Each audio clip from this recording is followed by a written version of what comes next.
Buenas tardes a todos los amigos del canal. Vamos a continuar con los videos de vigas compuestas. Esta sería la parte B. En el anterior finalizamos en la introducción con este esquema en donde planteamos que íbamos a desarrollar los métodos para evaluar la resistencia a flexión de las vigas compuestas. Y en nuestro medio aclaramos que no está aún reglamentado. Por lo tanto, tenemos que hacer referencias a códigos de otros países. Hablamos sobre conceptos para definir el ancho colaborante, la losa de hormigón. Y a continuación vamos a mencionar algunos criterios para diseñar los elementos que permiten vincular el perfil metálico con la losa de hormigón, los conectores de cortante de los espárragos. Para transmitir la fuerza de cortante en la zona de interfase, la zona de contacto de la losa de hormigón con el ala del perfil metálico, es posible o factible utilizar distintos tipos de elementos. Espárragos metálicos, que son los más utilizados, conectores en espiral o conectores tipo canal, perfil canal en C.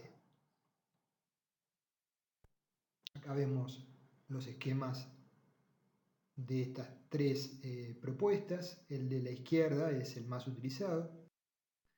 Por consideraciones económicas, por lo general se prefiere la utilización de conectores de espárragos redondos soldados al patín de la viga.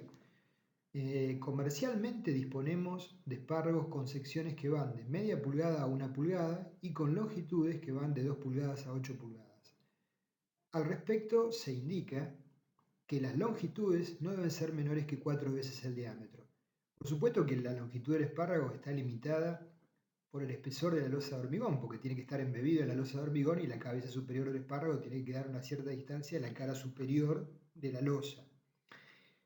Un extremo va soldado a la viga, como se ve en el corte del ensayo, y el otro tiene una cabeza para lograr el anclaje adecuado en el hormigón. Los espárragos pueden ser fijados rápidamente mediante un operario con pistolas especiales para soldar. La instalación de estos en taller es más económica, pero existe una creciente tendencia a instalarlos en obra y hay buenas razones para ello.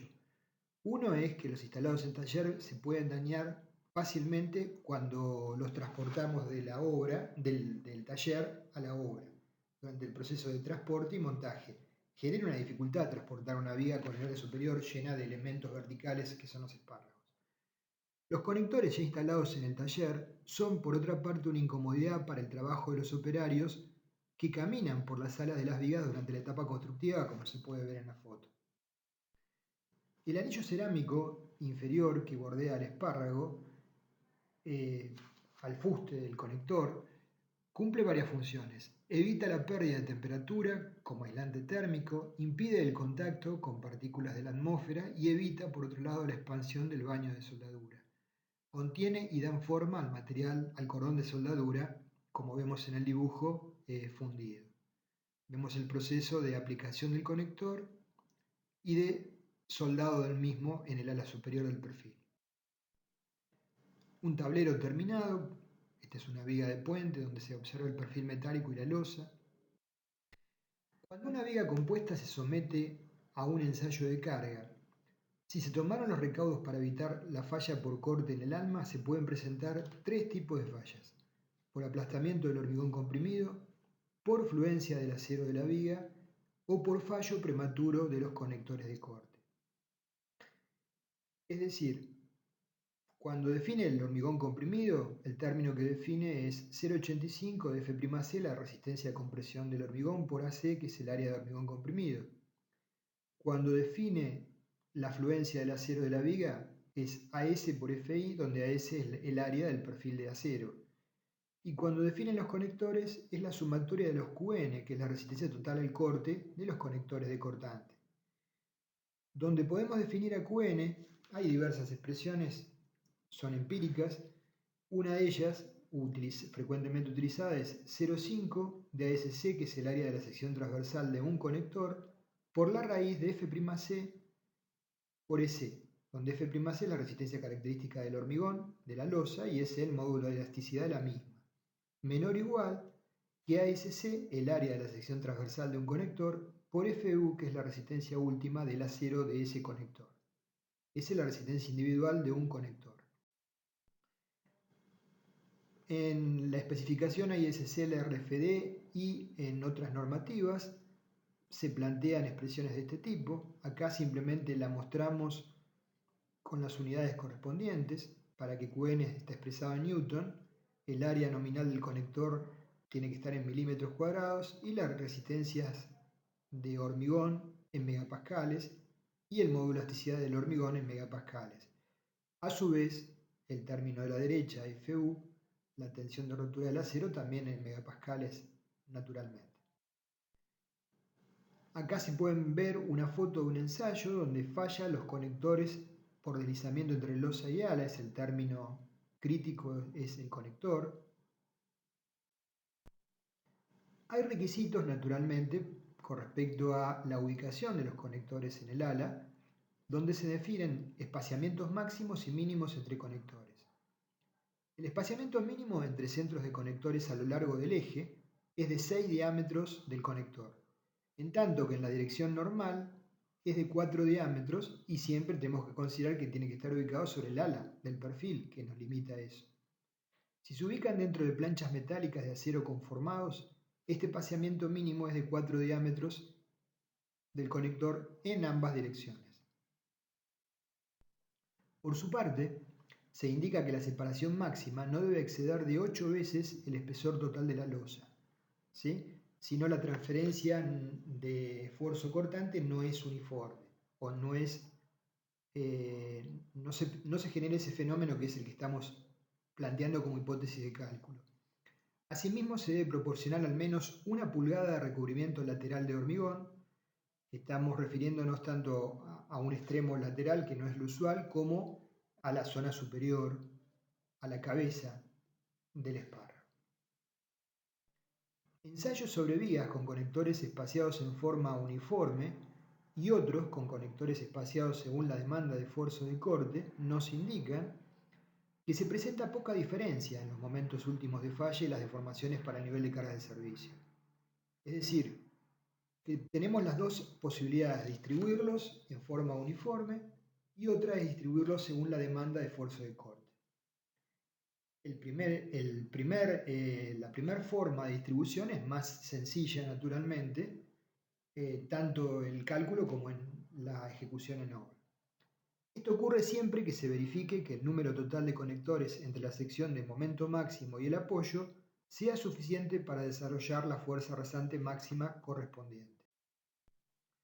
Los conectores de cortante tienen un comportamiento dúctil y cuando un conector alcanza la carga de fluencia, lo que ocurre es que va a continuar soportando la misma mientras se deforma plásticamente y esto es lo que nos posibilita esta redistribución de cargas que están tomando los conectores y que la hipótesis de distribución uniforme no sea incorrecta, como una aproximación a la realidad.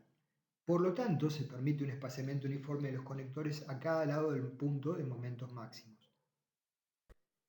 Con la excepción de que ante la presencia de una carga concentrada y el punto de momento nulo, tiene que haber un número adecuado de conectores para tomar el momento máximo bajo la carga concentrada. O sea, tenemos dos requisitos: del punto de momento máximo al apoyo, N1 conectores, y del punto de la carga concentrada, P, al apoyo, una cantidad N2 conectores.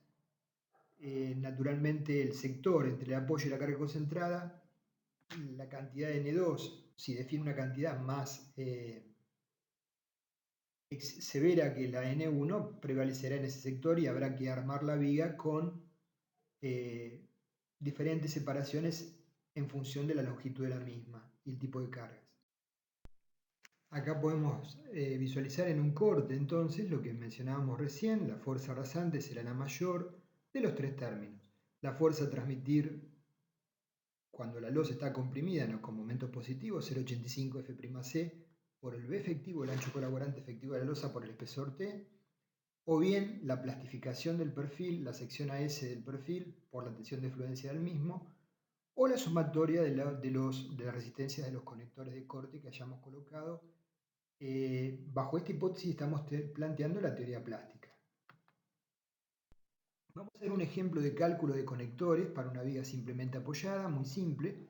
Tenemos una losa apoyada sobre perfiles metálicos constituidos por una viga armada, con espesor de losa de 11 centímetros, un hormigón de calidad H25, es decir, F'C es 25 megapascales, y el ancho efectivo, B efectivo, lo determinamos como vimos en el video anterior y nos dio 2,50 metros. El acero del perfil y los conectores es AL24. Si utilizamos como un planteo inicial conectores de cortante de 19 milímetros por 76 milímetros, la pregunta es cuántos serían los requeridos para lograr un comportamiento en conjunto de losa y perfil. La viga está simplemente apoyada con una carga uniforme y una luz de 12 metros. Entonces, la fuerza cortante requerida va a ser la menor de 0,85 F'C por AC, o AS por FI, o la sumatoria de QN. Donde QN, como planteamos recién, lo podemos estimar el valor individual como 0,5 de ASC, el área de la sección transversal de un conector, por la raíz de F'C por EC, menor o igual que ASC por FU, resistencia última del acero del conector. La viga que tenemos presente para vincular con la losa es esta. Esta geometría es una viga armada. Calculamos el área de la viga, 60,9 centímetros cuarta, el momento de inercia principal y X, el módulo resistente elástico SX y el plástico ZX, el módulo el momento de inercia Y y el radio de giro RI. Entonces hacemos el cálculo, AS por FI es 60,90 centímetros cuadrados por 2.400 kilos por centímetro cuadrado, que es la tensión de fluencia, 146.160 kilos. El término 0,85 de F'C por AC es 0,85 por 250 kilogramos centímetro cuadrado, por el ancho efectivo 250 por el espesor 11 centímetros, 584.375. Y BH, según la expresión que vimos, el BH requerido va a ser el menor de ambos términos, o sea, 146.160 kilos. En función de este valor requerido vamos a verificar si los conectores de corte planteados de 19 milímetros con una sección individual de 2,84 centímetros cuadrados verifican. Reemplazamos en la expresión que vimos y nos da 10.508 kilos que toma cada conector de corte. La separación longitudinal mínima, según vimos, es 6 veces el diámetro, en este caso el diámetro es 19, es 11,40. La transversal mínima es 4 veces el diámetro, 7,60. Y la separación longitudinal máxima es 8 veces el espesor de la losa, 88 centímetros. Pasamos a calcular la cantidad de conectores requeridos entonces. El número de conectores requeridos entre el centro de la luz y el apoyo es el valor de 146.160 dividido lo que toma cada conector, 10.508, 13,9. Por lo tanto, podemos adoptar N1 igual a 15 por lado, es decir, 30 conectores en total en la viga, con una separación uniforme de 40 centímetros, menor que la máxima, que es 88. Y de esta forma definir el diseño de los conectores que permitan vincular losa y perfil. Con esto avanzamos un poquito más, vamos a seguir en el próximo planteando el diseño a flexión de vigas compuestas en sus diferentes enfoques y la verificación bajo cargas de servicio de deformaciones. Gracias.